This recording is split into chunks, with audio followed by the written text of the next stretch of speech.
intro. Hey everyone, it's Alvaro. I am here with the one and only Mia Phillips. I want to thank her for making the time out, coming all the way and meeting me on this afternoon here in New York City. Someone that I admire musically. I do not know a lot of your history, Okay. which is why I'm here, and I thought it would be a great opportunity to just have a catch up, see where you are right now, maybe talk about some topics that I think circle around what we love to do. Yes. The fact that you are one of the, to me, elite female DJs. I want to know just your sense of where everything is.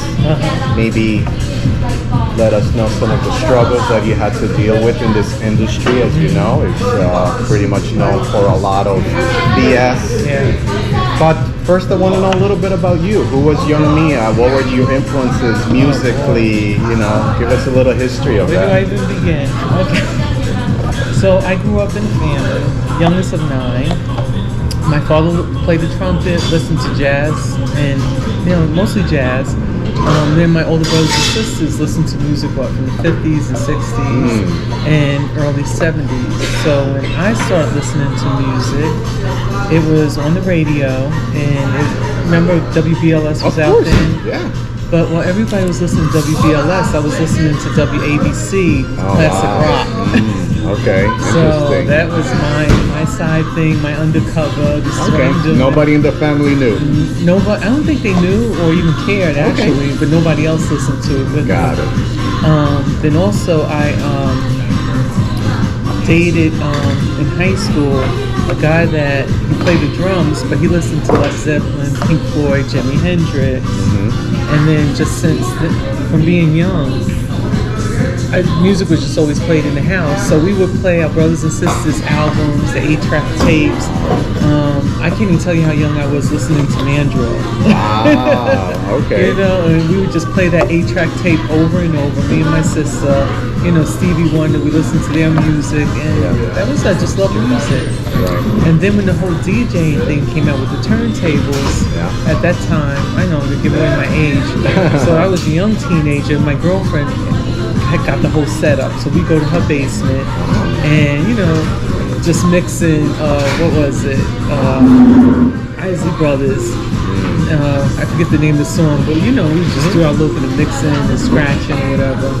And then that's when I kind of started playing, but I wasn't serious about it. Okay. And from that point on, I would just every now and then dibble and dabble in playing music. Right. And then I remember one night, I had some friends over to the house. So it was like Basil Thomas, the DJ. Wow. And, I'm playing music for them and everything. And Basil's like, Mia, why don't you come out and play some of this? Because they were playing a gig, I think it was Love Saves the Day party with Hector. Okay, yeah. And I know Francois played in the big room, Basil played in the small room, Mansky. So I just came with some CDs one night and just played my CDs. Oh, that was... And that was it. But how were you friends with Basil and Mansky? Oh, because they were security at the garage. Okay. So we became friends then. So you used to go to the garage? Yes. Yeah. Okay. Got in a few years. Okay, a few years. So you late 70s into the 80s? Late 80s. Late 80s. Yeah, right before they closed. So maybe like 85, 82. Okay. Yeah, 82 on. Yeah. Now, I know that this topic kind of comes up in a lot of people's experience with the garage. Yeah. I'm accustomed of people using the word life-changing. I don't know if that was that impactful, and I guess let me explain life-changing for them because of the whole experience of maybe where they were partying to the grandness of what the garage was with a sound system, with the open space, and with a culture of people that were not afraid to give off that energy of dancing and singing. And of course, Larry Levan just grooming everybody to what he wanted the garage to be musically and an experience. So what was your first experience at the garage, and do you feel, can you relate to someone saying it was life-changing? Okay, so I'm gonna have to go back before I got into the garage. what got me to go start clubbing, I went to a party with some friends. The place was called Phoenix. And I remember walking in. Where was this? Manhattan? It was here in Manhattan somewhere.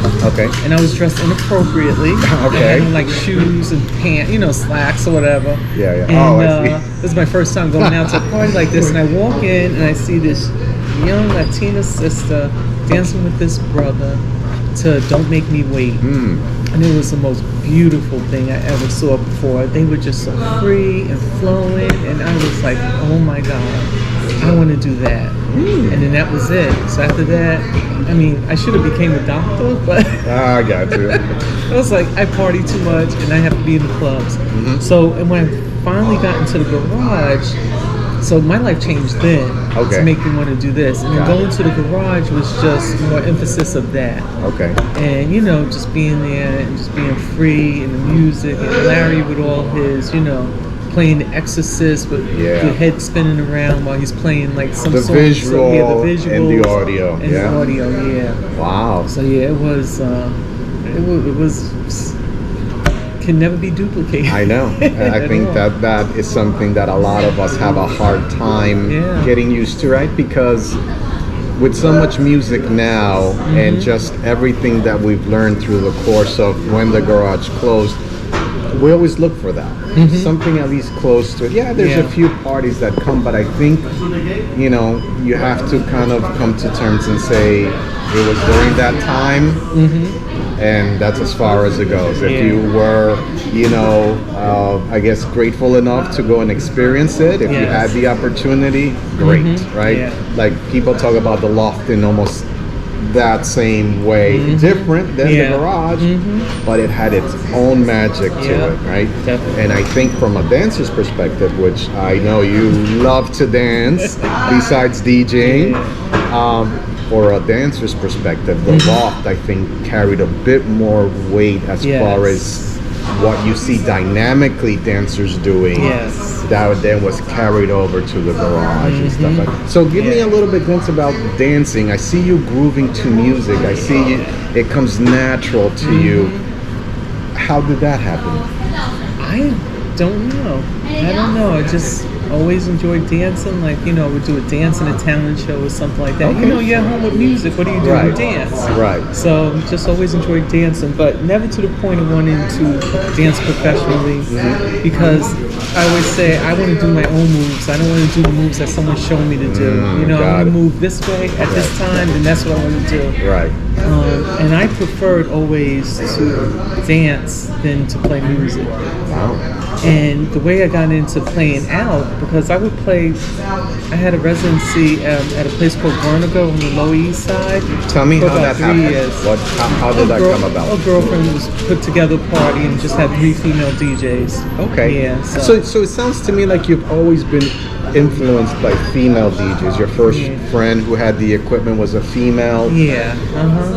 Did you ever at that time, before you actually started going out and doing a lot more gigs, did you ever think about competitiveness, about no? Well, because my influence isn't from females. That just happened to be a female party, which I don't particularly care for at all. Got it. I think that the influence came from I guess we would just always hang out with the DJs. So always hung out with like Basil, Amansky, Kim Lightfoot, whoever. We just hung out with. We were all just friends in the club before they started actually playing. Tyrone Francis. Yeah. And so just watching them and then playing music. Oh, so this is. I gotta pause because I want to dance to the music that I like. Okay.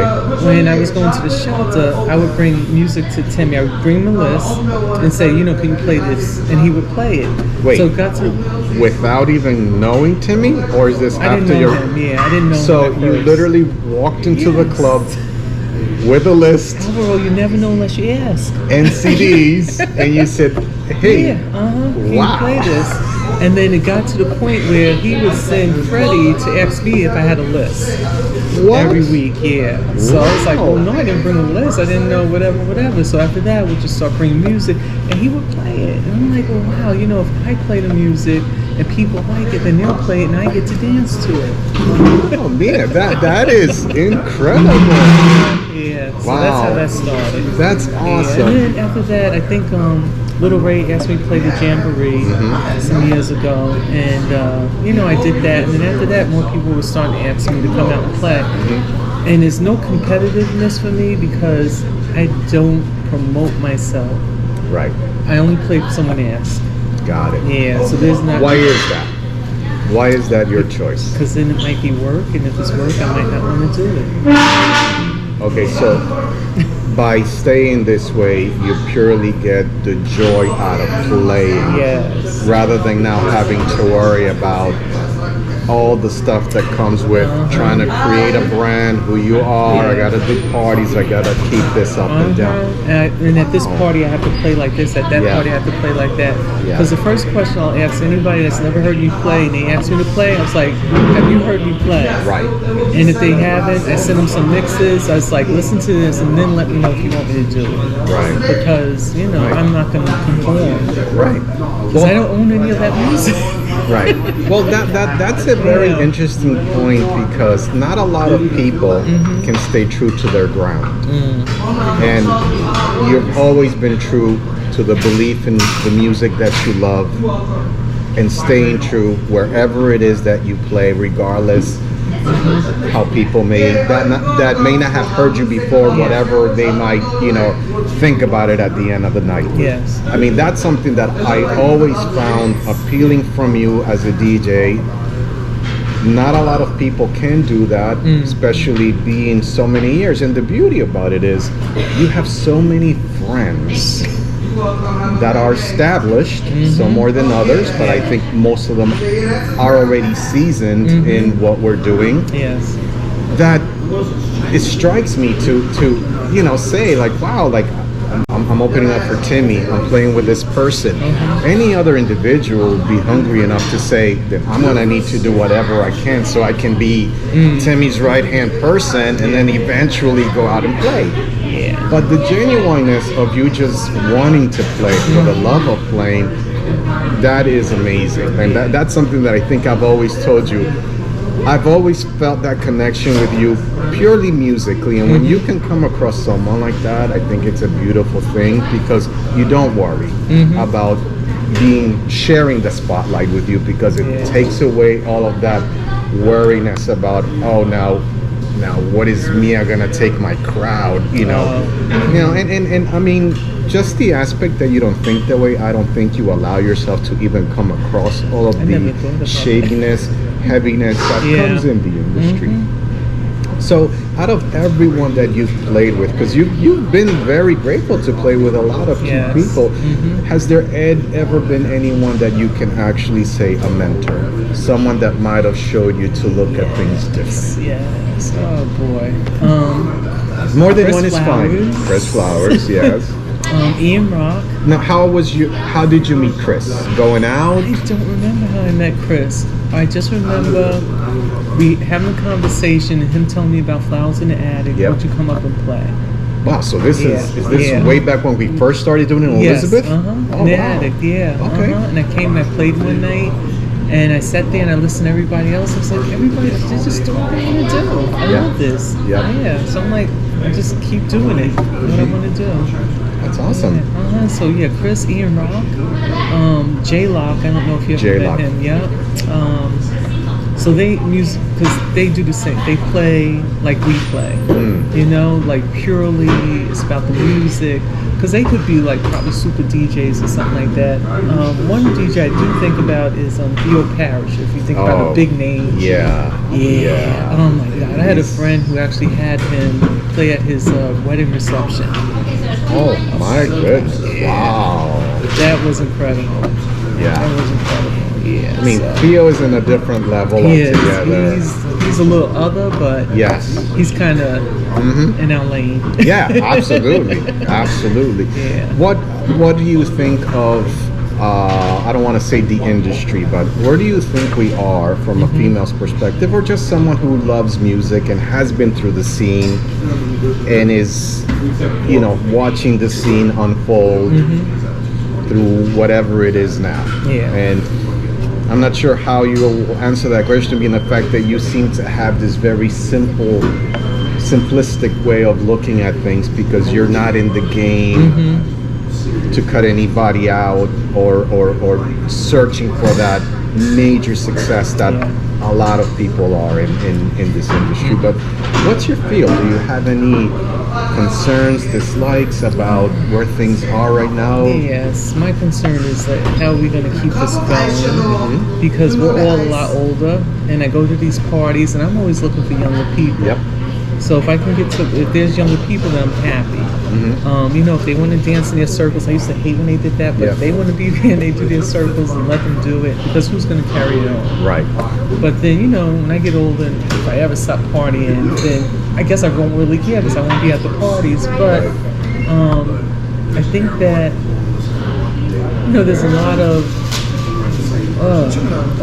cutthroat, people having go-away parties, travel festivals, and then someone booking theirs right before that one. We got someone having a party on one night, someone booking their party the night before. This I'm like, how old are we, right? And if you're not doing, if this isn't your bread and butter, then why is it such a big deal? I can see if you're Little Louie, that's what he does. Produces music, he plays. That's what he does. But if you're retired and you're just playing on the side, or you got a full-time gig, and it's why is it such a big deal? Because you're going to give up your full-time job and make this full-time. If you were, you wouldn't be doing it now. You would have did it years ago. Right. So my thing was like, just let all that go. Have a party here and there. But how do we reel in the younger kids to come out and party? Any ideas on that? Get younger DJs to come and play, like Harry Fletcher. Young Harry Fletcher. He has like a what do you call it? An entourage that follows him around. So wherever he goes, he'll probably have younger kids with him. Maybe if they like his playing, if you're playing with him, you'll have younger kids, and when they hear you play, then maybe they'll be like, oh, that's a good DJ, we should follow him too, or at least they'll become knowledgeable about that. That's the only thing I can think of. But I have to say, I went to a party in Boston. It was Bruno, DJ Bruno, and I guess it was a party they were doing before COVID, and this was their first time back, and also with Bob Diesel, and it was amazing in that the crowd was mixed, race-wise, age, everything. It was just so inclusive. It was just unbelievable. And the other best thing about it is that no one was standing there with their phones. Everybody was dancing, and it was a small space, but it was just like, it's like, oh my God, I absolutely love this. I would drive up to Boston every time just for this party. But yeah, it was that nice. So if we can get something like that here, and I don't know where that happens. That's a big ask. Unfortunately, it is. I mean, that's another topic that I've kind of discussed with a few other people is the whole racial thing, right? Separation also. And you do have parties where, you have an Afro-American DJ strictly for an Afro-American crowd. Or you might have an Afro-American crowd who only wants an Afro-American DJ, not somebody else. Right? And same thing with Spanish people. We have our following. They don't really want to, mix in. But when you think of the garage, when you think of the loft, it was nothing but an openness. And everybody coming together. That's it. I just don't understand where this separation came in. I don't know if, people say, well, it's the promoter's fault. People say, it's the DJ's fault that maybe they just want, their clique to follow. And musically also maybe sending out that message by not broadening musically, to kind of likes, right? Which during the summer, I can tell you that a lot of the parties, the outdoor events, you have just a handful of DJs always rotating, doing the same events, playing the same music. And if you can't break off of that, how are you going to actually introduce that change and welcome somebody else into your circle? That's it. That's true. The other thing we were talking about is, maybe a lot of the young kids don't want to party with older people. Maybe they feel that, that's what my parents were doing. I don't want to really associate myself with those type of parties. I want to keep it young and, Well, you know what? And I guess that's possible because, I guess when we were younger, we wanted to be with the older people, right? Because we wanted to grow up now, right? And we were 15 going to clubs that they were 25, 30-year-olds, right? Yeah, that's it. So we were like, we're in. Yeah, I'm like, oh, I did this. Look at me, But I don't. Yeah, that's interesting. That's probably the case. They don't want us around. I remember when we first came into this country, my uncle took my brother and I to Xenons. Wow. And my uncle must have been in his mid to early 30s. And I mean, we snuck in, but it was that experience that just lit that fire to say, wow, what is this all about? Oh my God, right? Yeah. And if you don't take the chance, and you just want to isolate yourself, then there's, you're also not giving yourself that chance to really grow and experience these things, right? So those are the things. But what do you think of social media? Do you think it's good? Do you think it's bad? Especially, I mean, I'm not sure if you. I don't see you on Facebook a lot. I don't see you promoting all that stuff. But what's your take on the usage of that? Before COVID, I know I used Facebook for events. So if I wanted to know what parties were going on, I always followed whoever would send me party invites or whatever information, and that's how I knew where the parties were. And now I don't even look at that, because you got to scroll through all this other BS before you get to something relevant. Even the music people post, I'll click on the links, I'm like, oh my God, that sounds just like the same thing that just sounds like everything else. Yep. And I'm like, okay, so they're putting out the same music, the parties are the same, the DJs are the same, and no one's giving someone else more love. And even like the travel parties, the excursions, it's the same DJs. And I was telling somebody, I was like, why am I going there to hear people here in New York? I'm not doing that. Right. So, I don't know. Wow. I don't know. I guess we'll be the death of ourselves or something like that. Talk to me where the remedy came from. Oh, I had thought about that ages ago. And I don't even think it was in relationship to music. I think I just wanted to start a business doing what? I don't remember. But since I'm a nurse, the remedy just seemed like a good thing to call whatever I was doing. Right, your events. Right. Well, it fits, right? When you look at it, you could look at it that name in so many ways. That's it. And then, it's inviting. Music, it's like a cure, something for the soul, it's a remedy, it's helpful, makes you feel good. I know when I'm driving to work for an hour in traffic, I turn on music and I'll actually say to myself, let me turn on music to soothe the savage beast in me right now. Right, exactly. Okay, that's good. So it'll flip off somebody else. Do you buy music? I do. I don't really buy albums anymore, vinyl, because I have a place to put most of it. I have a lot that I need to get rid of, to make space if I want to start buying again. And then my other thing is, and I do think like this, when I'm born, what's my son going to do with all these records? Right. So I don't want him to have all the stuff to have to deal with, at some point. Yeah. So I'm like, let me just keep it precise to what I will play and what I will listen to. Yeah. And if I'm not going to listen to it, it's got to go. If I'm not going to play it, it's got to go. So when you do buy music digitally, where do you go? And do you get frustrated with what you find out there digitally, or do you already know what you're looking for? Oh, I already know what I'm looking for. Yeah. So I find music in the store, playing overhead. Yep. Shazam, what is this? TV shows, especially European TV shows or series, the music at the end, they'll play something. I'm like, oh my God, what is this? And then in all kinds of different places. And then I Shazam stuff, or I like save it if I come across it on YouTube or something.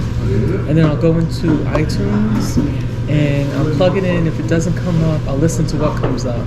Or I get the artist, I listen to what the artist plays. The other thing I do is I'll buy from Food Source sometimes, Bandcamp when I really can't find something that I gotta have. Right. And basically that's it. That's what I do. That's what I do. So you're not wasting your And people time. send me stuff too. That's awesome. Yeah, when they hear something, it's like, oh, me, I think you would like this. So I've gotten a lot of good music that way. Well, that's great Yeah. because they know how open-minded you are to Yeah. music, but at the same time you're very specific. You Yeah. know, on it's got to have a certain sound. What brought that on to you? What was it? Your experiences young, listening to your dad playing jazz? Are there certain, you know, we all talk about frequencies. Are there certain frequencies, energy in a song? You know, because sometimes I hear you play stuff that may not have drum patterns, that it's purely instrumental, ambient. Yeah. And I look at you and that sends you into a trance. Yeah. And unless you can tune yourself into that frequency of what the unspoken instruments are saying to you through the speakers, you can kind of listen to it and be like, what is this? Yes. So you gotta have to, you almost require that extra, you know, level of understanding musically. How did that grow in you? Was That's there a a good certain question. song that just was like, this is it? I don't think it was any particular song. I just think that it's patterns of music. So I like changes. Yep. So I like music that will go here, there, wherever, up, down, in, out. I don't like monotone straight across. So anything that has changes in it, it just makes me feel some kind of way.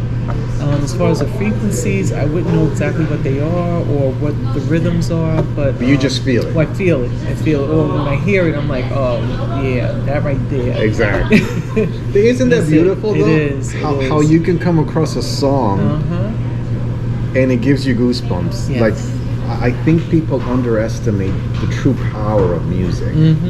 They do. You know, because when you zen out in your headphones and there's certain things going on, it really changes you emotionally. Yes. It has that power to do so. It does. And even like instrumental music, not the digital, you know, mixed whatever music. I always enjoy, I'll pick one instrument and throughout the song I'll listen to that instrument. And then I'll go and play it again. I'll pick a different instrument and I just want to hear that instrument. So I'll do that throughout because I wish I played an instrument. Right. And since I don't, you know, I guess that's my way of getting, you know, like, oh my God, you know, wouldn't it just be wonderful if it was actually me being able to play this song that way? Right. Or, and I always think about, how did they come up with this music? Or what were they feeling when they thought about this beat or this rhythm, you know? So maybe I should have been a musician, I don't know, but Yeah. so Maybe you were. maybe I was in Right? another life. That's Exactly. true. They That's always true. they always say that you feel certain reasons because Yeah. somewhere in another Yeah. universe, another life, Yeah. you know, you were that. So what's your take on women actually getting in this field? I see a lot more women Yeah. breaking through, becoming DJs. Absolutely different than your take on being a DJ. I wouldn't Yeah. even consider you a DJ. A music lover, Yeah, right? music lover selector. Music lover selector. That's the best way. Presenter, right? Yeah, A that's presenter. it. That's it. But what would you tell them as far as, you know, things to look out for in this industry? Should they try to find their own style and sense? And you think it's difficult being that it is mainly a male-dominated type of industry? Yeah. Well, it seems to me like a lot of females are coming up. I don't know what I would tell them because that's not my pursuit. Do you know what I mean? Yeah. So I wouldn't be able to tell them how to pursue what they're doing because that's not my path or even the thought process. The one thing I think of is don't get pigeonholed into these women-only DJ sets. That absolutely drives a stake through my heart every time. When Julius asked me to play at Mi Casa Su Casa in Mexico, we had a 2-hour conversation because I was telling him I don't want to play It's Her Turn. That's the whole female DJ set. I said, I'm going to play in Tulum. That's the kind of music I play. Music for people dancing on the beach. And we had this whole conversation about why I couldn't do it. And I was like, okay. So I went and I played It's Her Turn anyway. But, you know, it's not fulfilling. So if people want me for like all-female set, I've decided since the last one I did, I'm not doing that anymore. Wow. Yeah. Why is it? There was never an all. You wouldn't label it an all male DJ set. So why does it have to be all women? Right. You know. Yeah. So That's something new to me. I guess I would have never guessed that something like that happens in an all-women set. Yeah. Wow. Yeah, that I don't particularly care for. You know, just mix it up. Guy and, you know, whoever. I mean, not even based on your gender, but just who, you know, plays right together. Right. You know, who plays well together. Right. Yeah. So who excites you now as far as a DJ? Who would you say I gotta I'm go gonna out go and with see? the same people and say if Ian Rock had a gig, J Lock had a party, I'd be there. I still love Joe Joaquin when he plays by himself and has his own party. I won't go to Body and Soul anymore. I'm done with that. May I ask why? Because there was a time in the beginning, I think they were more consistent with their one-ups. Yep. When, you know, you almost couldn't tell who was playing the next record. That's Now, flow. That's the real flow. So now it's so evident that the vibe has changed, like from record to record to record. And I'm like, no, I can't do this anymore. And I get that party for free. I'm not done. Right. Okay. Yeah. Now So- you and Joe also are close. Oh yeah, we are. I used to open for him, not open for him. I think I did open for him when he had a party for Love at Love here when they did the Sacred Rhythm party. And if he wasn't able to get back in time for the party, he would call me and ask me to play. Wow. Yeah. Now this is interesting. So you have these major guys, like I say, and I can only say it because I know that's everyone. A lot of people's dream is to be able to open up for Timmy, open up for Joe, like be on almost speed dial from all of these, you know, set guys. Is it the fact that you're not chasing it? Is the fact that they maybe feel that you're not competing with them, that you're pure, that you're just coming into play, that brings off that easiness to invite you rather than, holy crap, you know, now I gotta worry about Mia, you know what, let me not call her back. You know, do you feel they genuinely feel that from you? I think so. I mean, because, you know, I'm in with Timmy because of all the music I presented to him. And, you know, and Joaquin and I guess it's, you know, I would be at that Sacred Rhythm party and he'd play, and I love Fleetwood Mac, and he would just play Fleetwood Mac at the end, and I'm like, oh my God, I get to dance to Fleetwood Mac at a party. So, you know. So anything, you know, and then I guess from that and, you know, conversations or whatever, you know, that's where, you know, the relationship developed more, because I had known him for quite a while before that. So Joe on himself doing parties, who else excites you? Male, female, from anywhere? Well, I just went to a party this past weekend. It was called Dances and Nerds party that DJ True put together. And I haven't heard True play in years. And, well, you know what, let me not say that. He does a Christmas set that he has on, I think, SoundCloud, which is excellent. And he opened up the party, and it was beautiful. I didn't know, I never heard of any of the music he played, and everything was great. What was it? A little bit of everything, jazz in between, it wasn't ambient. even jazz. It was kind of like, it was dance music, not really house music, but I don't know. I should ask him for a playlist because I don't even know where he got most of that stuff from. Okay. Yeah. And so I'm back with True. Okay. Who else would I say? Yeah, off the top of my head, those would be the people. Yeah, that's good. And mostly because I like the way that, you know, because we all have that similar feel and taste. As far as like the house dance music, I really can't even say. You know, people will come to me and they'll say, you know, Mia, you missed this party. And I'm like, no, I didn't. I said, I've already been to all the best parties, so I'm not missing anything. Right. And the little gatherings that Chris does and stuff like that. Yeah, those go best. That's the best. And the party that you do. Thank you. I wish we could do that every month. Yeah. What would it take? Let me know. You know, you always offer, and I really appreciate that. And it comes genuine from you, of keeping the spirit of what it is that I'm trying to do. And that's the whole thing, you know, when you come into kind of the realization that you're done chasing and this is purely from the heart, which is something that even at Essentials, with Caesar when we first did it, it was never about we need 100 people. It was whoever's gonna come is gonna come. Yeah.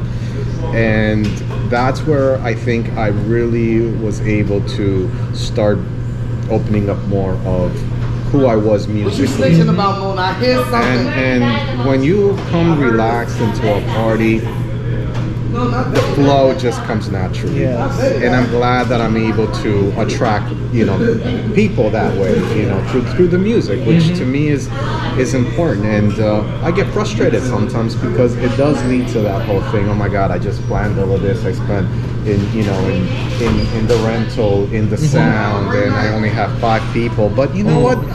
When you see them grooving to something spacey, okay, this was all worth it. Because I wanted to play this, and I want to see the reaction, and it was exactly the way I reacted to the song. That's it, definitely. And many times you've come to me when I forgot what it was that I was playing. I think I was playing. What, that time when you blew my mind? I had been listening to Love on a Real Train. Exactly. I was playing it over and over in my car for weeks. I go to this party, he plays it, and that just blew my mind. I was like, oh my God. But it's stuff like that. Those are, there's elements in that song that if you listen to it over, and it just takes you on a different level. Every single time you listen to it, you never listen to it the same way. There's always something else popping. And I've always wanted to do that.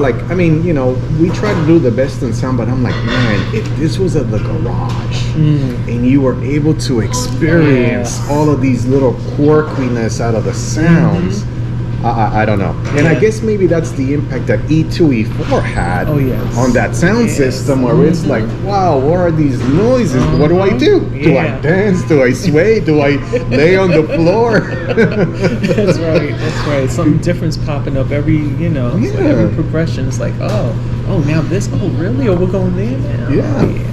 Oh, love it. So what do we expect from Mia going forward? Have you, so there is absolutely no interest of you building a monthly party, a bi-monthly party? I wouldn't mind doing something monthly, but it's like where? And I wanted to do something out in Long Island, but trying to find a space is like, forget about it. People want outrageous amounts of money for nothing. And I wouldn't mind doing something monthly. So we'll see. I don't know. It's not in my plans or anything. And I do have a friend, Bob Diesel. He wants me to put together a press kit. I'm like, How about yourself? For myself, because I what I said to him, I was like, Bob, I was like, if I think that I want to do this, more on a more professional scale, I was like, would you consider managing me? And he's like, well, yeah, put together a press kit, which I haven't done because I don't know if I would actually want to do that. Right. So we'll see. Okay, so there are some opportunities. Yeah. You're thinking about possibly doing something, but unsure because that's just not the nature of how you've always dealt with when it comes to playing music. Yeah. And are you afraid? I don't think I'm afraid. That again, it goes back to, is it going to be work? Right. What kind of work is it going to be? Do you think a lot of these people get fatigued that it's a passion first? I want to travel. Everybody says, oh my God, traveling should be awesome. I can't wait. I would do it every week if possible. Then you start that process. Then you realize that now the music that you were playing is shortened because now you have to play those guaranteed songs that people want to play. So you have to restructure now what you're able to take and people's expectations on the dance floor. And then it becomes the work. Yeah. And then it becomes, where was the fun of this, where I can no longer go this route with musically. Yeah. Do you worry about that at heart? No, I don't. Because I'm just always, what did my husband ask me? He says, Mia, how do you know, when you're standing up there playing and you're looking out at the crowd, how do you know that you got it? And I was like, that's a good question. I said, I'm going to ask every DJ that. How do you know you got it? every party I play, I always try to implement something new, some new music, and I do my best not to play the same thing all the time. Like I'll go from one party to the next, and I play any song I played at that last party. Just like you, Yeah. There's and, too much music, first of all. There you go. Oh my God, what are you gonna do? Yeah. You can't play it all. Yeah. You can't own it all. Yeah. But you want them to hear it all. Yeah. So you just gotta, be open to just putting it all out there and playing. Yeah. When I do Cheeky Radio and I'm going to like 3 years, I've never played the same song twice in the last 3 years. Wow. I might be That's 5 great. songs that I probably played because they became just a favorite of mine. But and we had discussions with the other presenters there, and they just felt that, well, you have to play certain songs because you have to build the crowd that know, oh, Mia's gonna play XYZ, she'll play it at her next party, that's the song that I like, and so you build some kind of a playlist for people to relate to you. Yeah. Right, and I have a discussion with my friends all the time. I'm like, well, I don't believe in that. Because what you're asking for is what the radios used to do, the format when they used to, log songs and play them over and over again. Yes, you're beginning to build, for that song, for the artist, and relation to what you're playing. But the freedom of presenting music all of the time, to me, that's what I find the challenge. Like, oh my God, where do I go and search now? More music that I no longer, that I'm not playing all over again, that is fresh to me. And that's when you realize there's a lot of music out there. Like, I'm telling my wife, we find so many albums from Italian producers from the 60s and 70s that I'm like, you gotta be kidding me. This was produced in 1968 in Italy? It sounds like a Montana string arrangement, like, and even diving deep into Japanese jazz on artists that never crossed here, that's a completely different world on its own. So there is a lot that you can learn out there if you want to open your mind to music. That's it. Definitely. And you're doing your homework just by following one artist to the other. And that's the basics of us buying vinyl, right? The first thing we did was produced by this person, this singer. Playing, oh shoot, who's doing the drums on this? Oh, really? So and so did that? They on that album? I'm getting it. Exactly. And even not having heard it, that's how you would buy it because you didn't have anything to play it on, so you just had to trust. Yeah. As far as you made a comment about the young kids, do you think that there's something that we can leave behind? I mean, we have so much out there now in the internet. We have so much stuff that people can pull up on YouTube to find any historical party event or DJ now. But do you think we need to have more of a centralized hub for the young kids that might be getting to understand what Paradise Garage, what Loft, what Funhouse was? A place that they can go and get more information the proper way. A while ago I had spoken, I think it was Kevin Hedge or Josh on a conversation, and they said, the one thing that we're failing to do is passing the torch the right way to the next generation. Right? And you bring up a great point. I just asked somebody this. I said, with everybody getting older, Joe, Louis, Danny Krevit, who is left to take over? And how will they take over? Are they going to be able to give us those experiences?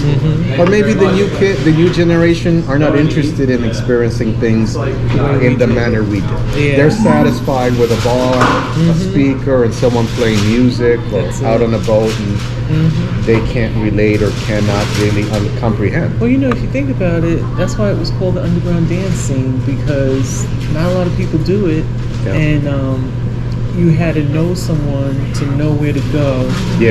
And even if kids did have access to this information in one place, I mean, what are they going to do with it? Are they going to look at it and say, oh, I wish I had been there? Because they can't relive it. You can't relive it. Can you recreate it? You can. The place, the music, you can play the same music, but it's not going to have the same feeling, or what would the feeling be for them? Right. So I think that the kids that want to do it, they find it, just like we found it. You'll meet that person, or you'll go to that party, or you'll hear something, you'll figure it out, and you'll find it. But I don't think that there's a way that we can like broadcast it and then like everyone comes in. So Bouncy, Beyonce, I call it Bouncy. She put out that so-called house music record. It's not bringing more people out to the clubs, I don't think. Right. You know, because it's still underground. Yeah. Basically.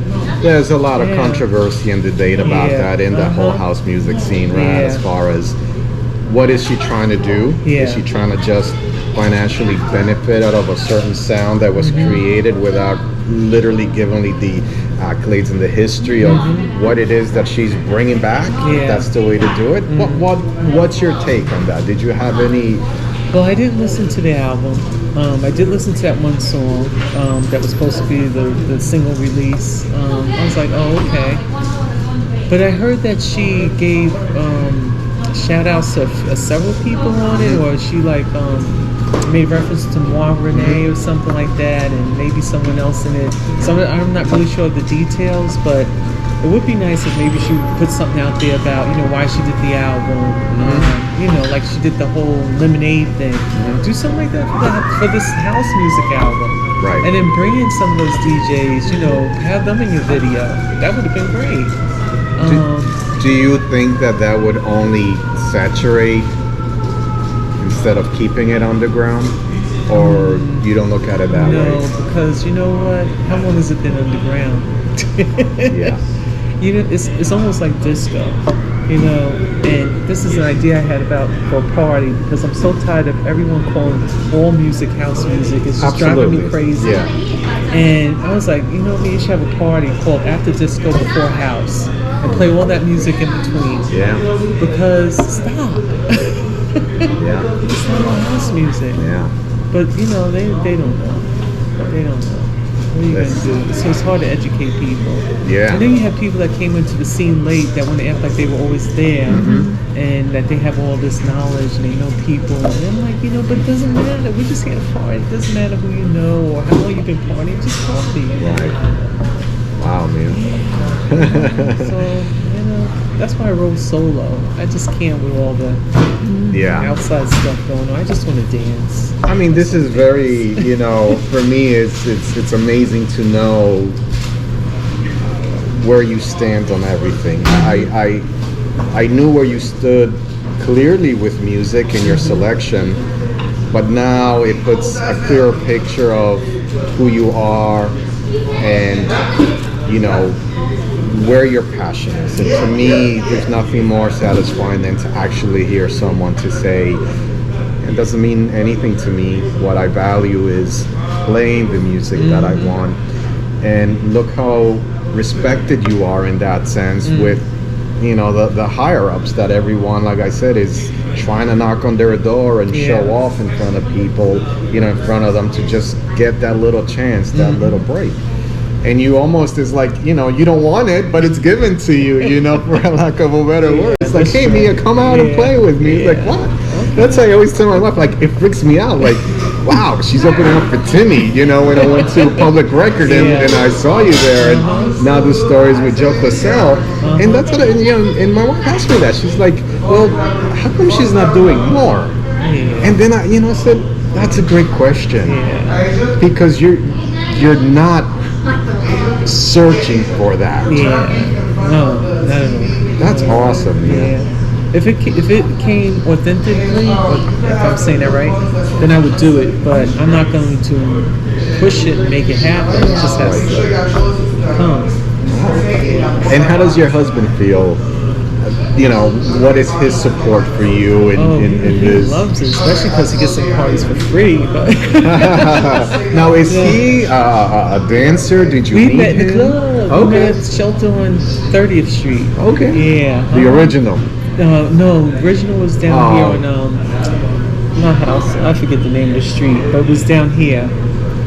But yeah, Not Hubert. Hubert, yeah, Hubert, that was yeah, the okay, original yeah, that was Shelter. sorry. So this is 30. up on Yeah, 30th, when they came here, yeah. Yeah. So we actually met there, and then I came to know him there, but we actually started talking when the Shelter had their party at what do you call it, Central Park?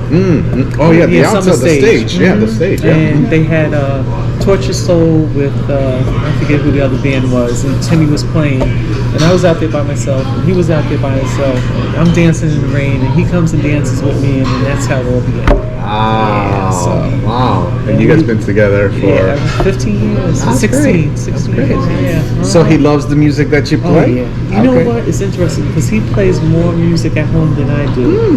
He plays music in the car driving. He plays music all the time. When I'm in the car, sometimes I don't want to hear anything. I just want to be quiet. Unless I'm like, then I turn it on. Right. But at home, sometimes I'll put on music if I'm cleaning up or something. But usually, just when I'm playing music is when I listen to it. Wow. Yeah, or when I'm doing my research or looking for something new, I'll listen to music. But I don't listen to music all the time. And he's like, "How can you be a DJ and you don't not listening to music?" I'm like, But I get This is it. how I operate. Yeah. That's it. My wife is constantly like, "You want to go play records?" You know, and sometimes I'm like, "Let's just hang out for a little bit."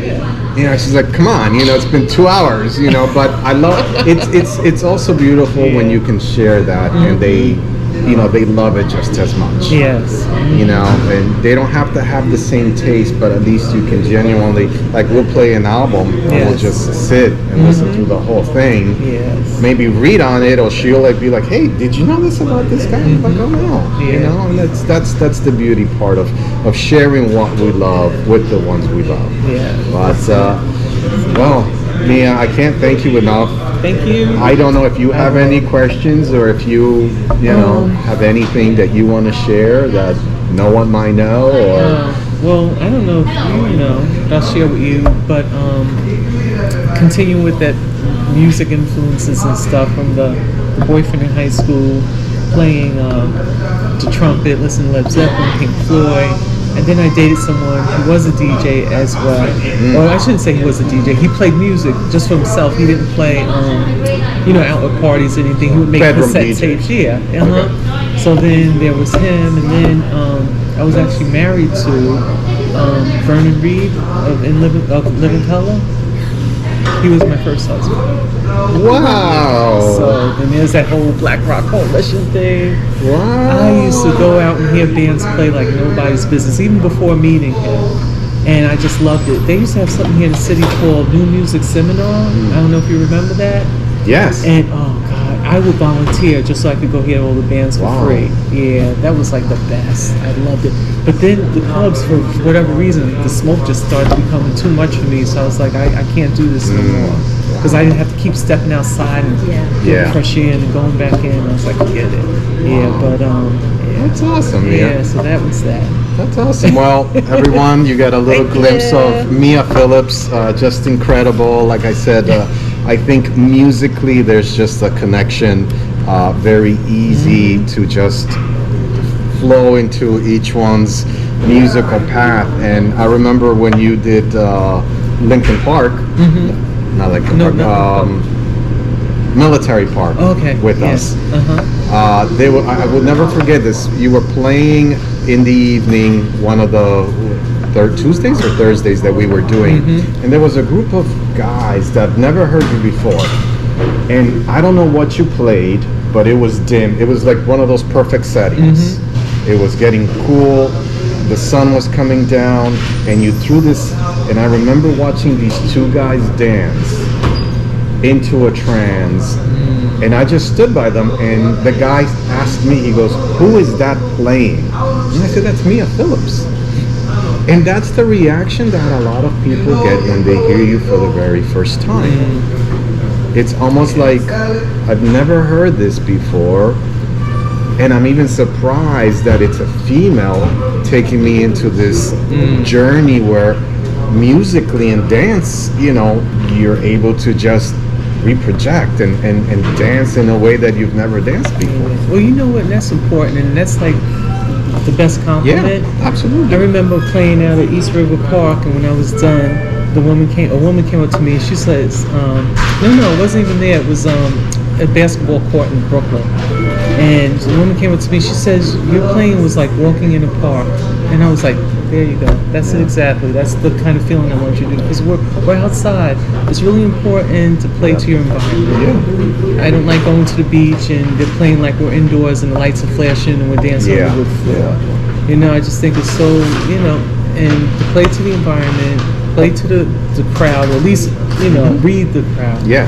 And well, how important is that for those who just want to go out, bang, I want to play the best, the hottest, the loudest? Yeah, you know what?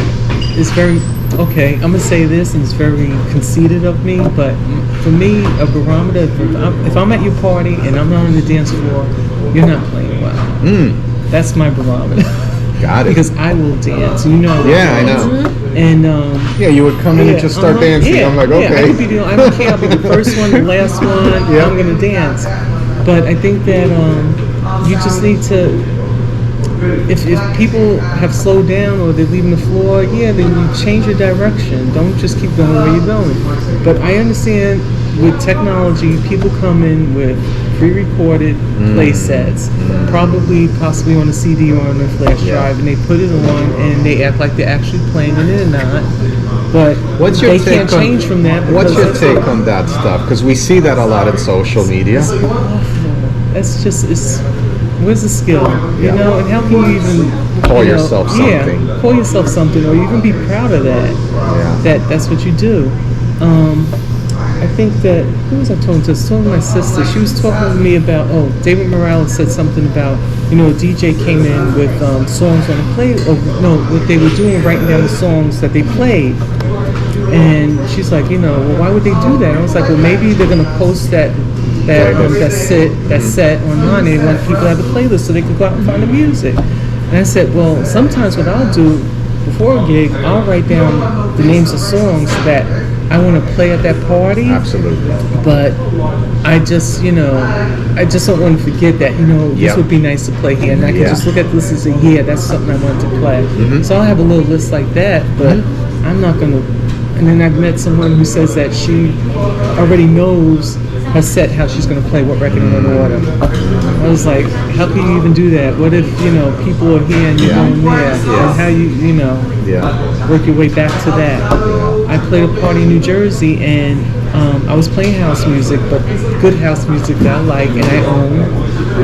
And then I decided, I had the crowd, they were going, and I was like, okay, I'm going to, you know, take them where I want them to go. So I threw on Theo Paris, This Is For You, and they left the dance. So I just let it play for like half the record, and I was like, you know what, forget it, let me just give them what they want. So I went back to playing what they wanted, and then I told the DJ that was following me, I was like, okay, I'm done, you can come and play. Because they don't get it, and they're not open, and you know. And that's super discouraging. And I can only compromise myself with so much, and then it's not even worth it. I don't care how much you're paying me. Most times I don't get paid. Well, I mean, that's a different subject altogether, right? Story. I mean, you know? we had that conversation with someone about just how this scene has been looked upon as just a very poor, free, you know, I'm going to do it because, you know, you don't pay me, even not only even, you know, for DJs, but also for artists. Artists have been, you know, left without a pay once their performance, and that just gives such a bad light. How do you progress from something like that? It's almost like I don't even want to do it, right?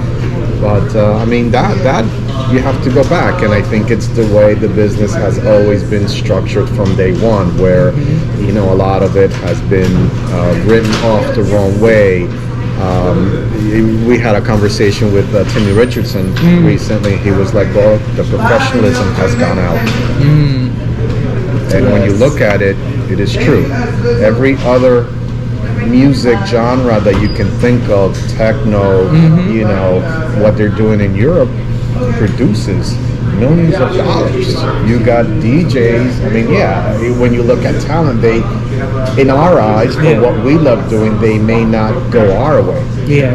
but they're selling out stadiums. You know, people are paying $50, $100 to go see these guys. So there's money being made, and I just feel that for the music that we love, it's almost like artists that are so talented, like a Josh Milan, like Louis Vega, where you're limited to only print 200 vinyl albums with the hopes that you can reprint another 200 of selling out. It's hurtful. It is. But I don't know what it is about the techno music. And all I can think of is like, you know what, they must go out there, I guess most of the people are high on drugs, and you're not really listening to the music, it's just the boom, boom, boom is all you really want, and to be in this big crowd of people yelling and screaming, and just staring at the DJ. I mean, what is that? That's true. What is that? He's not even really performing for you or nothing, you're just looking at a person standing on stage. Just amazing. Do you think that everyone's a performer now, or needs to be a performer when you're going on and play? Okay, so this is my take. My thing is, because I'm not going to perform for you because you shouldn't be looking at me, you should be dancing. So, no, you shouldn't have to be a performer, but people are going to perform because now that's what, you got the women, some DJs, they're up there, they're singing over a track or whatever and playing. The party I was at the last weekend, the DJ, he put on a record and he was playing the trumpet. And, I was like, okay, everyone's, got a gimmick. You got a gimmick. They're coming up with whatever I can do. You got Hyena that wears the thing over his head, But you know what, on that sense too, if you're gonna do something, try to be a little different. But if you're gonna, and I'm sorry to say, mimic a Joe Cassell, you're gonna mimic, I mean, enough is enough with that, like, it really, I don't even know if Joe realizes what he's created. I'm sure he has, and that's interesting because I thought about that's a conversation I want to have with him about. Me too. That. Yeah. Bring me in. I wanna talk to him about that. Yeah. Because sometimes you're doing it in a time where no one's carrying around a cell phone, no one's recording you, so you have that freedom to really feel the music in the booth, in the privacy of the booth, right? Because at that point, everyone's dancing, no one's staring at that DJ booth back in those days. So if you're jumping around because you're playing a song that's hyping you, that's great. Yeah. But now someone's got you a film, and that expectation that you're going to, and that's something that I had a conversation with Danny Previtt when they were doing Body and Soul, and it was like, it becomes a show. Yeah. It doesn't become, I want to go hear Joe Cassell. People are paying to see what speaker he's going to blow out or set on fire, how much he's going to isolate the hell out of one song. Yeah. But I think loving music the way we do, it's so easy to just close your eyes and flow with the music, and if you're having an opportunity to isolate in one way or another, you're gonna do it, because that's what the music really calls for. But I don't think he has realized that there's so many people that want to be like him. And play music the way he does. I've literally seen some people do the whole head back movement and the shutting off and turning around and going. I'm like, wow. Okay. This is like everybody. And for him now, I'm sure that's part of his performance, and he knows that they expect it, so he does it.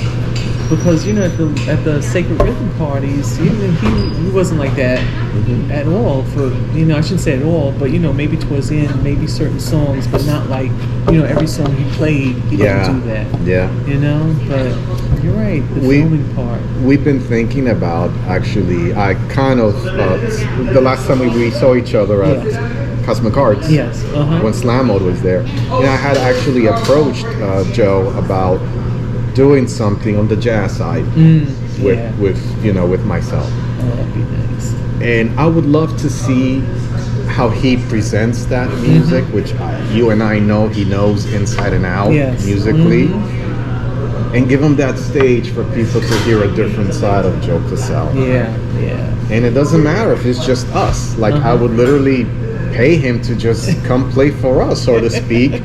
But let him have that freedom to just play these other sides of music that he turns us into, or that in his heart I know everybody loves, and he's willing to play it in that much, because we're so used to that, driving, that percussion that he plays all the time, and some of the choice classics that he does. But I've always felt that I hear Louis sometimes branch off to like jazz fusion, and I know they collect it, and but maybe they feel that they can't really break that wide open because they are being paid for a certain gig with expectations. But that's something that I definitely want to go back and talk to him about it and see if he would be interested. I think that would be awesome to hear him in throwing these weird sounds and music that we all love. That'd be great. I'd love to do that too. Pull him in, have him play what you want to play. Play what you think that people should hear. Not what they expect. Exactly. Because that's what I said. After a while, I think, like anything, you just are so reprogrammed to want to have this people dance, to literally, you're getting paid for a service that you looked upon to perform and to play and make people dance. It's almost like I always look at it that one of the reasons why I started doing, and you said, wow, Alvaro, last time when I told you I was doing my Thursdays live stream, you're like, you're really doing what you're doing in all formats pretty much. And my wife is the one that tells me, well, you have so much more music, why not share it in a different platform? What's stopping you from doing that? And I remember when I used to play on a weekly basis, you only choose certain records, you leave everything else behind. And the gold is of the stuff that you left behind, that you played privately for yourself and at home. So, I think that they genuinely probably want to do that as well. That's true. And they're so busy with all of these gigs that they're doing that, something refreshing like that hasn't really come to their opportunity. Well, you know what? And I think that someone like Danny Kravitz has his regular party, and I think that Danny really wanted to, he could promote a party as, this party is me playing whatever. Yep. Come with an open mind. It's not going to be what you expect. And see what happens. Because he does.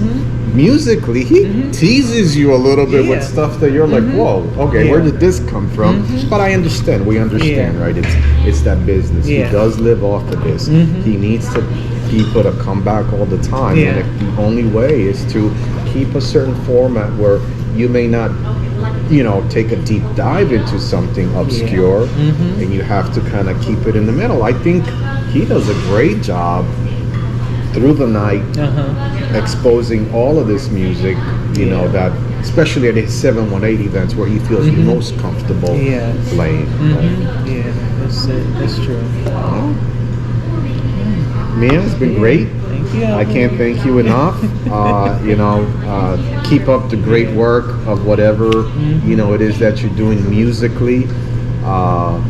I hope that we get a chance to do something again, soon together. Just keep presenting the music the way that you do. And thank you for your time. I really appreciate it, and it's been great to gather here with you.